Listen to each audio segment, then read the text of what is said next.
অনেকে অপরিচিত। গোটা বাংলায় বললে পদযাত্রা বা ছাত্র মিছিল। এই যে বাসটা আসছে, এই বাস বিহার থেকে আসছে।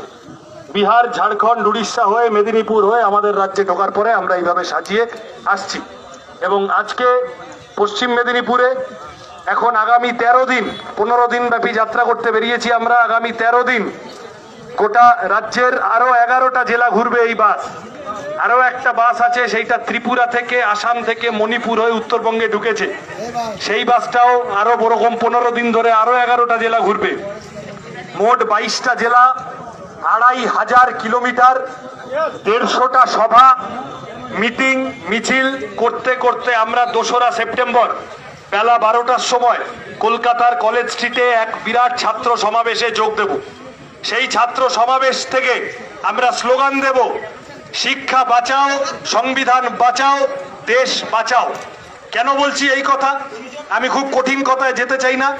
আমাদের দেশের সরকার এমন একটা শিক্ষা নীতি এনেছে, যে শিক্ষা নীতিতে পড়ানো হবে গরুর দুধে সোনা খুঁজে পাওয়া যায়। যে শিক্ষা নীতিতে পড়ানো হবে রবীন্দ্রনাথ ফেল, বঙ্কিমচন্দ্র ফেল, বিদ্যাসাগর কেউ না, একমাত্র পার্থ চ্যাটার্জি হচ্ছে আসল স্বাধীনতা সংগ্রাম। এই হচ্ছে শিক্ষানীতি। এই শিক্ষানীতি আমরা চাই না। এই কয়লা চোর, গরু চোর, চিটিংবাজ, ডাকাত এদের পড়ানো, লেখা পড়ানো আমরা চাই না। আমরা চাই এমন লেখাপড়া করার অধিকার। এই গত 2 বছরে করোনার সময় আমাদের ঘরে কতজনের হয়েছে, ঘরের ছেলেটার হাতে, মেয়েটার হাতে দামি মোবাইল ফোন ছিল না বলে লেখাপড়া থেকে বাদ চলে গেছে, হয়নি? তারা কোথায়? সরকারের দায়িত্ব ছিল। যারা স্কুল কলেজ বন্ধ করে রাখলো 2 বছর ধরে, করোনা তো কবে চলে গেছে, তারপরেও কতদিন স্কুল বন্ধ রেখেছিল। এখানে দাসপুরে একজন শিক্ষক, তিনি নিজের মতো করে স্কুল চালু করেছিলেন বলে সরকার থেকে তাকে বকা দিল। ওদিকে মালের দোকান খুলে দিয়েছিল, আগে খোলেনি। মদন মিত্রদের জন্য সব ব্যবস্থা আগে থেকে করে রেখেছে, পানশালা খোলা কিন্তু পাঠশালা বন্ধ। এই কত লোকের, কত ঘরের ছেলে মেয়ে লেখাপড়া লাটে উঠে গেল গত 2 বছরে, তাদের খোঁজ সরকার রেখেছে?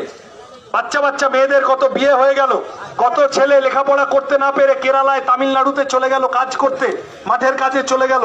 তাদের পিছনে সরকারের, তাদের কথা ভাবার সময় সরকারের কাছে নেই।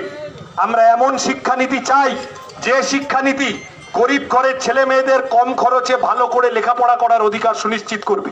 আচ্ছা বলুন তো, যদি বা স্কুলরা কোনো মতে ধাক্কা মেরে পাশ করেও ফেললো, কলেজে উঠে এখন কলেজে ফি কত বেড়েছে। আজ থেকে 5 বছর 7 বছর আগেও যারা কলেজে পড়তো, 10 বছর আগেও, তাদের থেকে এখন যারা কলেজে পড়ে ছাত্রদের জিজ্ঞাসা করুন, library fee, computer fee, capitation fee, development fee, তোলাবাজি ফি, রংবাজি ফি, ঢপবাজি ফি, ফিয়ের পরে ফি বেড়ে যাচ্ছে। লেখাপড়া হচ্ছে ওরকম? কত কলেজে শিক্ষক নেই। এই তো স্কুল টিচার নিয়োগ নিয়ে কি হচ্ছে দেখতে